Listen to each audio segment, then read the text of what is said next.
This is not a story about a single mistake. It is about systems failing quietly. Prince William Sound sits far from roads, far from cities, far from quick solutions. It is a labyrinth of cold water and stone. Fjords cut deep into the land. Glaciers descend directly into the sea. Forested mountains fall away without warning. The air is sharp with salt and ice. Wind moves through narrow channels, compressed by geography that leaves little room for error. Weather shifts fast, often without warning. Access comes only by air or water. There are no margins here, no redundancy in distance or time. Before 1989, Prince William Sound was widely regarded as intact. Water clear enough to mirror the sky. Seabirds along undisturbed cliffs. Fishing communities moving through predictable seasons. Lives synchronized with tides, migration routes, and rhythms that had held for generations. But beneath that calm surface, the Sound demanded precision. Navigation was never casual. Channels narrowed without warning. Ice drifted south from distant glaciers, forcing large vessels to maneuver in confined water, where the margin for error was thin.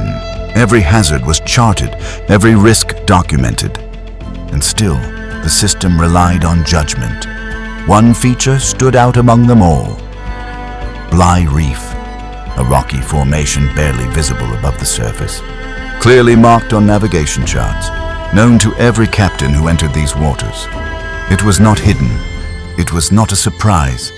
It was a managed risk. And like many managed risks, it required constant attention. Not innovation, not heroism, but discipline. Prince William Sound did not punish ignorance.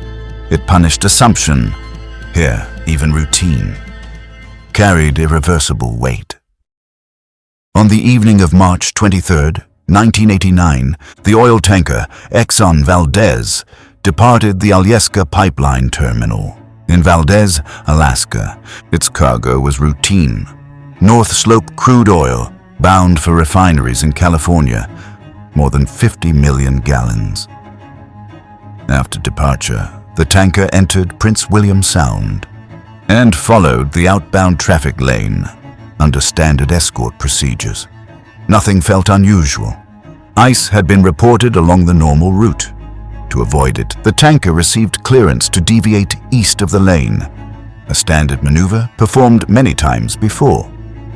Just after 11 p.m., the vessel altered course. Captain Joseph Hazelwood left the bridge soon after. Command passed to the third mate. The crew was fatigued. The workload was familiar. The passage was expected to be uneventful. Minutes passed. The vessel did not complete the critical turn, back toward the shipping lane. At 12:04 a.m., the hull struck Bligh Reef. There was no explosion, no immediate chaos, only a grinding impact. Metal against rock, followed by silence. Below the waterline, damage spread quickly.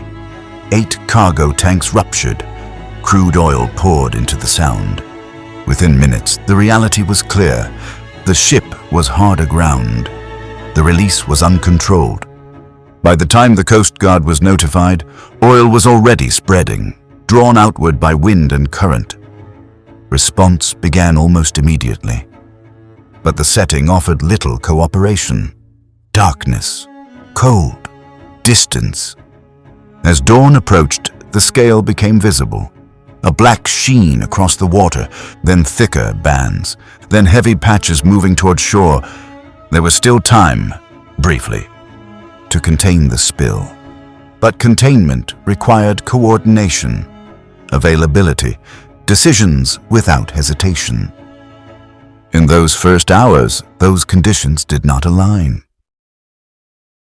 The failure did not arrive as a single mistake. It accumulated quietly. On the bridge, the night felt ordinary. Too ordinary. The crew had made this passage before, dozens of times. Similar conditions, similar deviations around ice. That familiarity mattered. The third mate now held navigation responsibility. The task was precise. The environment unforgiving. Radar was available, charts were clear, the reef was known, but workload was uneven. Fatigue narrowed attention. Small delays felt recoverable. Nothing appeared urgent. Radar, meant to confirm position, was not tracked with continuous discipline. Course adjustments relied on expectation, not verification. This is how routine overrides caution.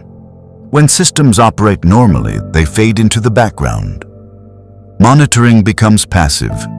Attention shifts to what usually happens, instead of what must happen now. Captain Hazelwood was not on the bridge. In the moment, that did not feel unusual. Command handovers were routine. Authority existed, on paper. But redundancy only matters when it is actively used. Minute by minute, the ship continued forward, on a course that demanded intervention. Intervention never came. There was no alarm for complacency, no system to correct assumption. The sound stayed silent. By the time the error was recognized, the distance required to turn safely no longer existed. The grounding was sudden. But the real failure came earlier.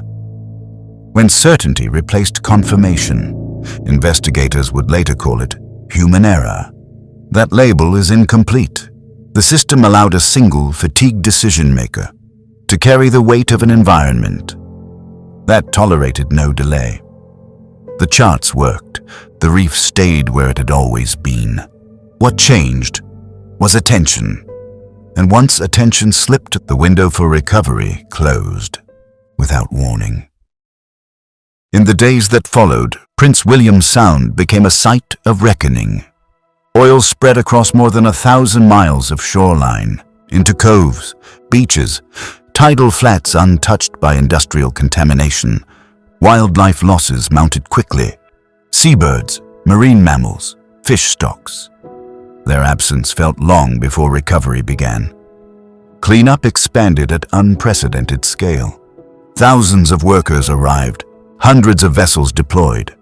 High-pressure hot water washing followed. In practice, it stripped away life. That even the oil had spared.